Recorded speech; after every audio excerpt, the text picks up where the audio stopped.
Hello, hello, hello, and welcome to another episode of Generational Health with my beautiful, awesome co-host, Miss Whitney. How are you today? Hey guys. I am blessed and I'm having some seasonal allergy issues, but I'm still blessed and I'm fine and I'm drinking tea, so we're good. Hold that cup up. There we are, because we can't see it real well. That is so, I love that. Cool beans. How about that?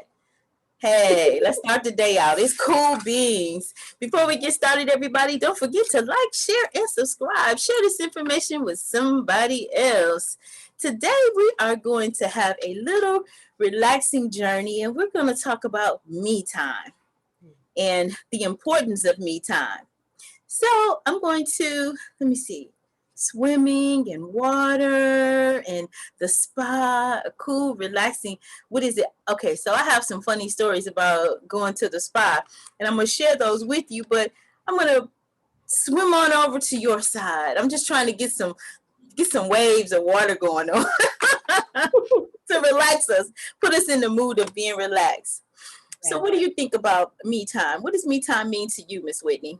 Oh my gosh, me time is beyond important. It's not even an option. It shouldn't even be an option. It's like a requirement to exist in the world is me time because there's just so much that, we take in, so much that we do, so much on our plate, so much, just so much. So me time is just super, super important to be able to kind of recalibrate, bring yourself back to yourself, and just kind of get out of all of the calamity and chaos and all the things that happen around us. So I love me time. I didn't know how to do it. And I didn't know it was a thing in my younger adult years, of which I actually paid the price for it. So now I've learned like me time is it's just super important. Self-care, all of it.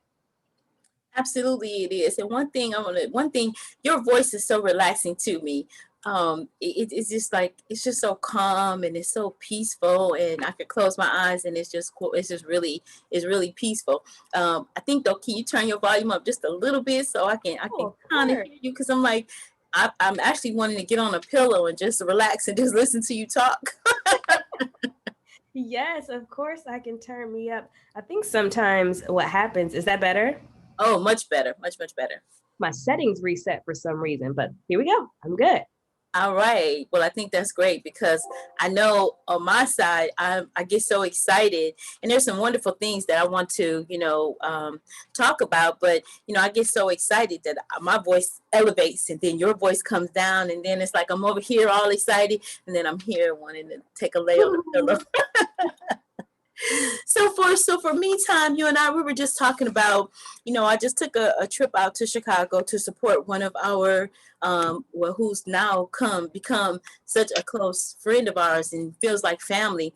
So he lost his mom, and we went out to support them out in Chicago. And when I tell you, aside from the reason that we had to go there, the other part of the trip was just absolutely fantastic, because we got to eat some good food. And I'm telling you, a plug for Chicago, man, y'all food is absolutely fantastic. I had the opportunity to go to the vegan restaurant, and I am going to, it's called Soul Vegetarian, and it's the original Vegetarian restaurant.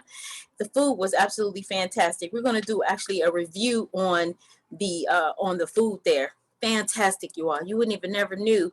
See, I think we get so used to eating, what we grew up on. So we're used to all the butter, the sugar, the salt, and we're used to all the heaviness. So when you get the opportunity to eat something different that puts you in mind, like I had the vegan or vegetarian macaroni and cheese, it was fantastic. My favorite was the lasagna, Mm. because it was the flavors, and didn't lack any of that, so it was absolutely delicious. I really wish I could call them to deliver for lunch. Yeah, but it was absolutely fantastic. But just to get it back to the me time of it, just sometimes just breaking away and being able to just get in your own world, and just I slept, the pillows, I mean, it was just a fantastic, the pillows, the bedding, the you know, just being able to go and relax and step outside of your normal everyday, you know, grind of things was so fantastic. Oh yeah, for sure. I've heard such great things about Chicago. It's so huge. And just in general, it's so many things to do. I've heard great things.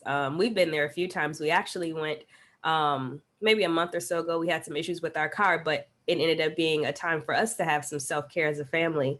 And we stayed in a hotel. It was a really nice view. We were at like one of the top floors. Unintentionally, we wanted a high floor, but we didn't know how to request it, and we ended up getting a high floor, full windows. Like we didn't want to leave. It was really great. And I just think my daughter, she now says, "Can we go to the hotel?" And she's 3. And for me, that's important just generationally in terms of health, because she's learning what self-care means, of like how to step away from, okay, this is what we normally do, but mommy, I think I need some of this right now. I need something a little bit different. So can we go do this instead? And so that's just, I'm really grateful that I get the opportunity to be able to share those moments with her and help to like create and mold and sculpt her perspective of the world and how she interacts with it and how she treats herself. That's important. That's a key point when you say how we treat ourselves, because oftentimes we put ourselves last on the totem pole and we don't take care of what's important. And that's just, you know, taking a, you know, unplugging. And we used to call it back in the day, sharpening the saw. So getting away and being able to sharpen a saw and coming back, you know, but getting away, sometimes we think we have to travel to another state. You can get away right in your own state. So I'll give you all a little secret, you know, come a little close. I get away right here in my area. I will just take a weekend and I'll go to a hotel and I will just, you know, I would just spend that time together. I'll load up the refrigerator, you know, and I love it because it's a time, you know, no makeup, you just relax. You know, I turn the bathroom into a hot, steamy spa, and I do maybe a pedicure on myself, or I get my good books and I read it. I just unplug. And, you know, and the last time I went, I didn't even turn the TV on. I didn't even turn the TV on. I actually had my books there. You know, I had my computer there where I listened to meditation. And it was just an awesome time. Sat there and ate and, you know, walked around. And, you know, and it's funny because when you leave from the hotel and you go to other places like the shop or whatever, it does feel like you're out of town. Oh, Because you're yeah. leaving there and you're going back there and everything. So, you know, it's just a really, really good time. And I love that. It was funny because when you say generational health, you know, I remember one time I lived like right next door to my mother and she had a key to my house and I was unplugging because I mean, I've told this story, but my, when I was raising my children, I was divorced. So I had, infant twins and I had a 7-year-old. So sometimes you have to unplug from that, right? Sometimes you must unplug. So I had to unplug and I'm in the tub. The children are in the bed. I've already put them to sleep and everything. I'm in the tub. I have my music playing, my candles going. My mom's knocking at the door, and all of a sudden she busts in and she knocks on the door and she's like, "What are you doing?" I'm like, it's my me time. Me time. I didn't need me time when you was growing up. I didn't need me time. I said, well, you probably wouldn't be so fussy if you had took some me time. It's like, me time? What is me time? So I had the bathroom door locked. I was like, no interruptions. You know, I was going to listen for the children. But she was like me. I'm like, but it's important that you do that you unplug because you will become frazzled. I mean, there's a lot of stuff going on, a lot of information coming in each and every day. So that was funny. And also one of the other funny times I went to the spa, and I guess I realized that I had a little bit of claustrophobic kind of moment or something because they did the face mask. Went through the whole spa and it was beautiful. They did the face mask, and when they went to, like, they had the mask on, and for some reason when they tried to put the cucumbers over my eyes, I couldn't breathe. I don't know what that was. No, stop. She like, what's wrong? No. We can keep the cucumbers or give me a salad. I'm not doing it. But I instantly felt, so you have to know what your boundaries are. You have to know what it is that is your what's your me time. So I know now, no cucumbers, y'all. Keep that. I'll do the face mask. I'll do everything else. But ice those cucumbers. I don't want that. That is hilarious. That's hilarious. I tried to do I guess this is funny. I don't know. It's funny to me. But you know how they wear those little eye masks at night? Like it's all pretty and satin and all that stuff supposed to keep the the light and stuff out. I put that thing on my eyes. I woke up and I guess it was so tight that my eyesight was blurry and I couldn't, like, I could barely see. I panicked and I was like, oh my gosh, like, no, never again, never again. I can't do that. So I agree. Like, you have to figure out what's yours. Like, it looks cute on the movies. However, be careful that you don't blind yourself trying to keep the dark out while you sleep. But that was the claustrophobic moment for me too, trying those blinders, like you said. I tried it and I was like, I can't breathe. I don't know what it is about my eyes and breathing. I can't breathe. So I was like, I can't do this. No, and you know me, I'm an adventurous person. I'm a daring person. But certain things, I'm like, at least I know because I've tried it, right? Yeah. You said, no, I tried it. Like, no, I can't breathe. I don't know what that is. Maybe somebody will be able to tell me one day what that part is. But, just having that me time. It was so important when I ran the daycare years and years ago. So when my children were little, I said, wow, I'm going through, twins, they run in our family. So I'm like, okay, I'm going through cases of diapers. I'm going through bottles. So, I'm a quick starter and I like to, I come up with an idea and say, execute on it right away. So I executed on it, opened up a daycare, right? It was called Little Lady in the Shoe. We know what to do. Okay. And my daughter was was one of my assistant helpers and all that or whatever. I mean, we had a really nice, nice family daycare or what have you. And I used to issue the moms, because I saw how overworked they were and tired. I used to issue them these coupons, and the coupons said me time coupons. But the only catch was they couldn't pay bills. They couldn't take care of anybody but themselves. Now, how many moms did it, I don't know. But they had a free day of daycare. They didn't have to pay, but they had to take that coupon and go take care of themselves. That was my way of giving back to the moms, because I even realized at that point, and that's over 26 plus years ago, I realized how important it was for us and is for us to unplug and take that time out for ourselves. Yeah. And those lessons don't go, excuse me, they don't go like, they're not on deaf ears, because I know a lot of the things that I do, I saw you do it, or like I remember you doing it. Like, you get out of the tub, you don't just get out dry off and go away ashy. Like, you oil yourself up, make sure that you're soft and you're nice. I remember being young, guys, and like just having a thing. Like, I just would rub my mom's legs because they were always so soft because of her self-care regimen. And I'd be like, well, why my legs not that soft? What do I need to do to get my legs that soft? So now it's a thing for me. Like, I have to have soft legs. But that, to me, that's a thing of just like that whole generational thing of like, what self-care practices are you passing on to your children? Or, if you don't have children, your nieces or your nephews, or sharing with your sister or your brother or your family. Like, I think it's just very important. Even like the hotel thing, everything you said about what you do at the hotel, that's literally what I do at the hotel. And you didn't even have to tell me that's what you do. It's right. Like, because it's the seed that you'd already planted, that's just kind of how it manifested in what I do. I'll go to a hotel right in the city.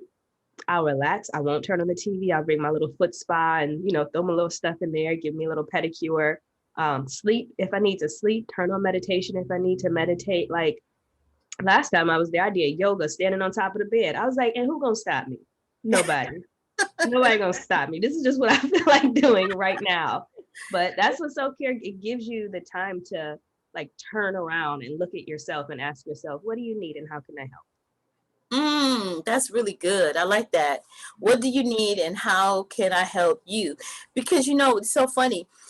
I was talking to some women and I said, what is it that what do you like? And this is something I want our ladies just to key in on. What do you like? A lot of times we get so lost in either our partners or our children or just, I don't know, just stuff that we don't even stop and think about what it is that you like. What do you want? And that's so important. I listen to the Earl Nightingale Stranger Secrets. I listen to that daily. I listen to it twice a day, morning and at night. And he talks about having a path and going to a certain destination. And if you don't have that mapped out, like a boat that just floats through the water, if you just put a boat in the water, it's going to end up nowhere. It's going to, somewhere, maybe deserted island or something. It's going to end up nowhere. But if you have a clearly mapped out plan to get there, but you also put the preparation work in it, meaning having a trained staff, having, or a team. When you have a map, you have a plan, you have a specific destination, and every day you wake up and you go towards that destination, then you're going to get to that destination. Almost 99.9% you're going to get there because you're compounding just boom, boom, boom, boom, boom at it. And so I think about that when we say as a personal, maybe mission statement or personal plan, what is it that you like? What is it that you want aside from everybody else? See, this is where that time that I talked about, I took 4 years out of the dating arena because I needed a sabbatical. I needed time to be by myself to figure out what it is that I want. Because if you keep on doing the same things, you're going to keep getting the same results. And I was through with those results. I didn't want bad relationships. I didn't want failed relationships. I didn't want to attract people that weren't conducive to my purpose, and I wasn't conducive to their purpose, and we ended up bickering and fighting. So I didn't want that. I wanted healthy. And so, having that clear mapped out plan, because sometimes you ask women, what do you want? And what do you want in a mate? What do you want in a man? And then they turn around and they say, I don't know, or they say, I want him tall, I want him dark, I want him handsome, whatever. Yeah. But you're not even thinking about that, internal, like what is it that you really want in a man? What do you want? And if you don't know, then okay, yeah, they're all gonna keep coming and it's not gonna be what you want. Right. That's really good. That plan, I think that's the part that gets people for lack of better words, jacked up, like not having that plan. Even me and my husband were talking about this maybe like a couple of days ago. Like generally we feel this sort of lack of control, or we feel like our lives don't have purpose, or we feel like we're missing the mark when we don't have a plan. It's because you're not going anywhere. You're literally standing there being reactive all day long. Like you're in your life just being reactive all day, and then you get burnt out and you don't understand like, well, what's happening? I'm here, I'm doing stuff, like my time is filled, I'm doing stuff, but essentially like you don't have a plan. You're not pursuing anything. Like you're literally just being reactive. You're not being proactive. So yeah, I completely agree with that. Break that down a little bit more, because that's a good piece. I love that. I'm very interested in that. And I understand what it means, but sometimes our viewing audience may say, wait, like they haven't been exposed to some of the stuff that we've been exposed to. And so they don't know what that means. Like it just flows off our tongues. Like, okay, yeah, I know what that means. Because I'll deviate just a second. When I was at the services, I met a young lady who has an upcoming podcast. Well, she has a podcast, but she also has an upcoming show, TV show that's coming up. And she said, she gave me a title, and when she gave me the title, I knew exactly what she meant, but other people around the table didn't know what it was. And she said, and she's going to, and I don't think I'm disclosing anything because I think she's going to change it. But, when we talk about beauty for ashes, if I say that, what does that mean to you? It has to do with like transformation. It has to deal with like, there once was some type of pain there. And like you're transforming that experience, or that experience has been transformed into something beautiful, and you're figuring out or pulling out the beauty from that pain. So why do you think you and I knew what it meant, but all the other ladies around the table had no clue of what she was talking about? Because we've been through the pain, and we've had to pull beauty out of that, and we've had to put in the work to figure out how to get that beauty out of that pain. Absolutely. And what I got out of it too is that some people choose a spiritual road. They choose to dig into their spirituality and to grow it and to feed it. And some people, they have everybody's sense of spirituality is different. Yeah. So I think the ones that connected with what she was saying were the ones that dive deep into that spiritual connection, inner and outerward, if I'm saying it correctly. They dug into that, and like you said, then they had something to connect it to. They had the pain points to connect to the beauty. So Yeah. they experienced the pain, and then they experienced the beauty. So they knew they had that differentiating part of it. Yeah. And so that's the connection when you connect. And what I'm learning as I'm growing in my faith and in my belief is that everybody's spiritual experience is different depending on what they, what they lean into. So when you said that about being reactive in your life, it just kind of brought all of that full circle to me about us understanding, and that's a good thing about like communication, is because we all are different and we all bring something different to the table, but communicating is stopping to understand what the other person is saying. What are you meaning? What are you conveying to me? And no judgment if I don't understand it. It doesn't take away from me from not understanding, but what it does is it's for me just to kind of sit back and learn and understand. And it's like I'm trying to get to that point. I'm trying to get to a specific point about understanding and communication is what I'm trying to say, even though I took the long way around. Okay. No, that's totally fine. I know, and I get that for sure. I think in terms of like reactive versus, and first off, I think it's very healthy for us to be able to ask for additional clarity. I think that would clear up so many issues in our world if we would just say, oh, okay, and can you explain that a little bit more? Or can you share a little bit more about what that means? Like if we had the, I guess the I don't know what it's called. I want to say gutspa, but I don't think that's it. But to just ask the question, But yeah, and so in terms of like being reactive versus being proactive, I guess I'll use the example of self-care. We go through our existence and we go through our lives reacting to situations that come to us. So, for example, I never got a massage before, or I never went to the chiropractor before, but my back is starting to hurt. It's starting to hurt. It's starting to hurt. Over time, it's compounding in pain. Oh, now I need to respond to that pain by going to get a massage or figuring out what do I need to do now because this pain is here, as opposed to flipping the script and saying, well, I prioritize self-care. So I'm going to be proactive. And before I feel back pain, I'm going to decide, what can I do to make sure my back is nice and strong? Oh, I might go work out and do, make sure that working out is a part of my lifestyle so that my muscles are strong and my back is good. Like maybe I'm going to do a little research and see, do we have back issues in our family? Oh, if we do, I need to make sure that I'm being mindful of taking care of my back, or just those kind of examples of, it's like, it's the forethought as opposed to the afterthought. It's making yourself priority as opposed to coming back and having to deal with the aftermath of like neglecting yourself. That is so good. That's so good. It's like, don't wait for the fire to get the what is that called, the red no, the red, what is that red hold on, you all, I'm having a moment. The extinguisher. Yes, that's it. Yes. Don't wait for the fire to have an extinguisher on hand, because now the fire is all out of hand while you're trying to figure out how to put this fire out. You don't have the fire extinguisher. So that's what it is to respond instead of being reactive. And I think you hit it on the head when you said that a lot of us live in that reactive mode. We live in reacting. Here comes a crisis, crisis, react.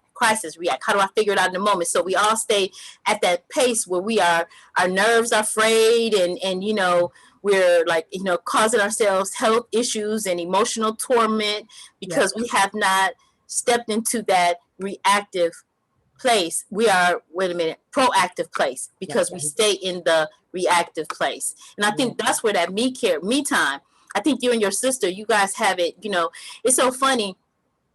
It's like when you're raising daughters, and I'll say daughters as a single mom, and even a son, when you're raising, you kind of, for me, I think I want to say lived vicariously through you all by sacrificing in my younger years to make sure that you all had a launching pad and had a good foundation.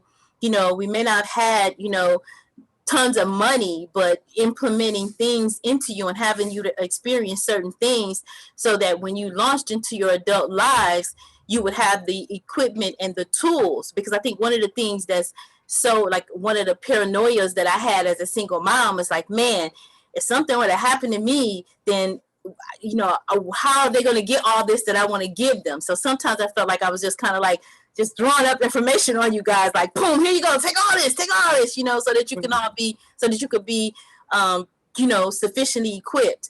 But what I do see, and what's so wonderful to see, and just I sit back and watch sometimes, is to see you all in your adult lives and implementing a lot of the things that, that I wanted to see happen. And now to see it in living color happening. And especially like, you and with your children, I'm talking about you all, both of you, and my son too, with your children. That is just an amazing thing to see when you're making decisions. And sometimes I see how you're talking to her now. Well, we're going to have to take this if, this is not, just talking and everything. And it's teaching her those same skills. And I think that's just wonderful. That's a wonderful thing to be able to witness and say, wow, not taking all the credit for it because, it's like, wow, they got that. Oh, wow, I had a hand in that. Kind of conversations of self-talk you have as a mom. So it was a proud mom. Oh yeah, for sure. I think even with because I think you were going to talk a little bit about me and my sister, and when we had our self-care time a little like last week, it was cool because it's okay. So you got mom, and then you got older sister, and then you got little sister. Not in order of importance or anything like that, but just like age-wise in terms of like who's been here longer, right? And so for me being in the middle, it's cool for me to see that stuff too happen with my sister. Like we have this self-care time. We went to a city together. We spent some nights together at a hotel, but that first night she pops out her, her journal, and I'm like, hey, what you doing? And she's like paying her bills and like moving stuff around, and matching stuff together. And I'm like, oh my God, that's my mom. Like I remember watching my mom like navigate her finances and make sure, stuff was in order. And okay, I got this. All right, boom, boom, stuff's taken care of. Let's go. Like, so I think it's cool because I get to see it as well. And it's not just like, oh yeah, I got it. It's like, oh yeah, and my sister got it. Or, oh yeah, and my brother got it. Like, we got it. We good. Oh, that is so good. That's amazing. That is amazing. And that's what that generational health, and that's what our program here in this episodes or this segment is all about, passing on that information. Because it's one thing that I keep saying is that for our generation, the women above our generation, for some reason, they didn't pass on some of the stuff. And it's like, for me, I went to seek different women to see, okay, I want to know how to do that. Now, my mom was like on us about makeup, and whatever you do, you make sure you do it the best and get that sweet potato pie recipe together. Okay, those good things, right? Those things. But some of the other things about like being a businesswoman, I had this desire to be a businesswoman. And so I had to go and find a female business owner to say, okay, how do I do this as a woman, navigate a family, and oops, now I got a divorce in here. How do I do this and still stay true to my purpose and my calling? And the one thing that, was funny that my mom used to tell me was that she said, because you're so caring and compassionate, I think you'll be great as a nurse or a doctor. And I'm like, yeah, no, I don't like blood. I don't like urine. I don't like bodily fluids. But she had no clue about the naturopathic arena and the arena of herbs, which is actually a true calling for me. It really does wake me up. What wakes you up and makes you come alive? And my father used to say, girl, you love to tell stories. You need to be a journalist. I can see you, on the news and all of this and everything, right? And so, man, I was able to see both of those in a different way. They spoke that into my life, and it came to pass, being a naturopathic doctor and a wellness coach and an author, all of those things are what they spoke into my life, and it came to pass. So it's so important that we do that to our children. So I used to look out and see, what is she good at? Like, what does she really like to do? what does he like to really do? Like my son, musically inclined, like he was little, patting his feet and learning music and everything. For Tatiana, she was like, so into drawing, like she could just free-handedly draw something or whatever.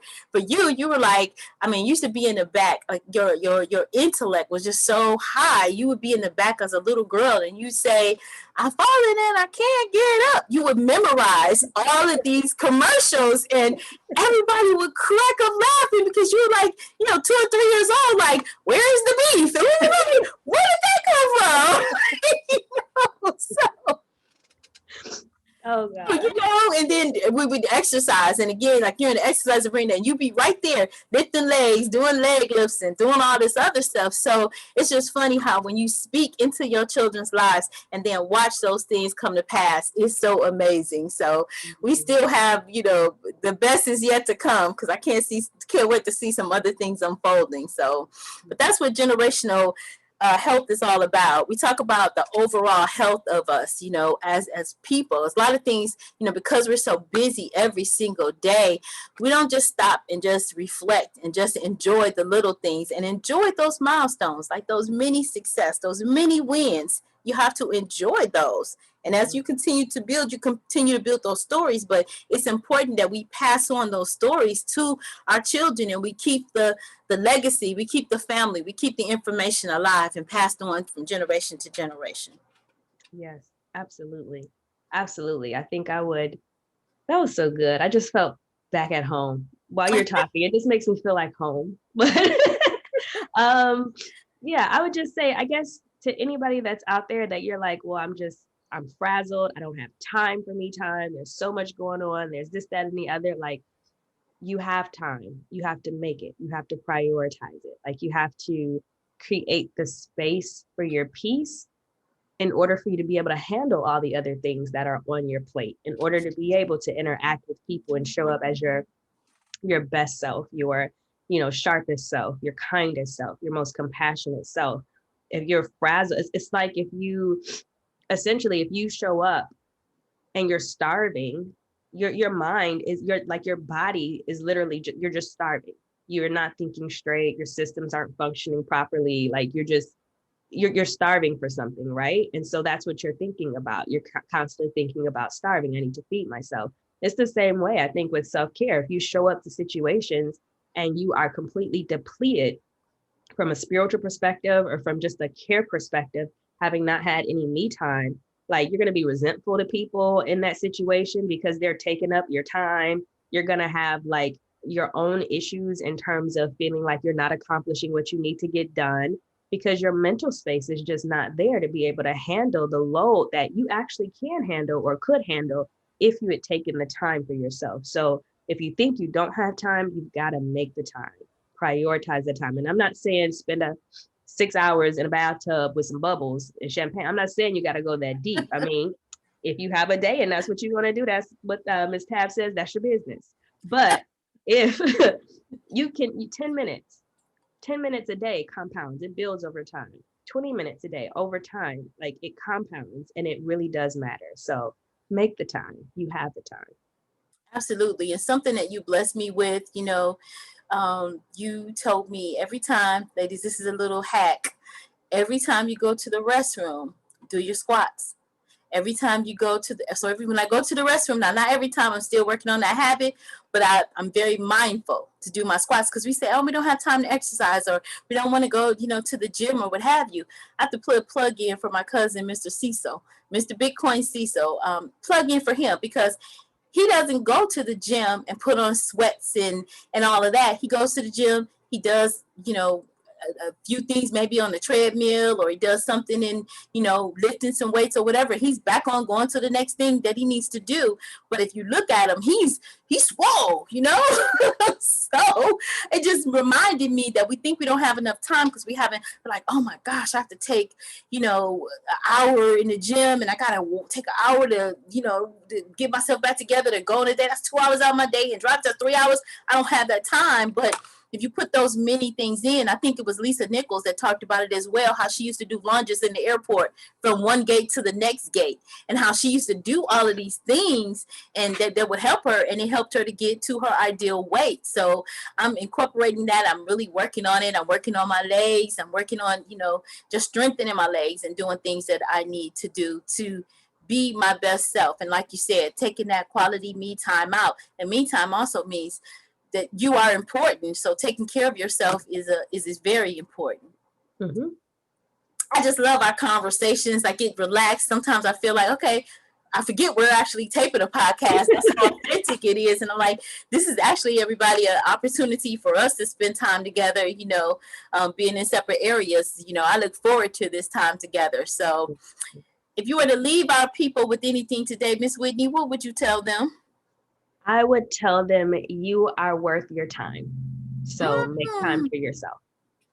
Oh, that was so good. That was short and sweet and to the point. You know how you had that last piece of, I'm going to say carrot cake since I love carrot cake. That last piece of carrot cake, and it has all the good frosting on it. That's what that bite was about. Well, everybody, don't forget to like, share, and subscribe. Share this information with somebody else. You never know who's trying to figure out me time. Until next time, stay fearless. Bye for now.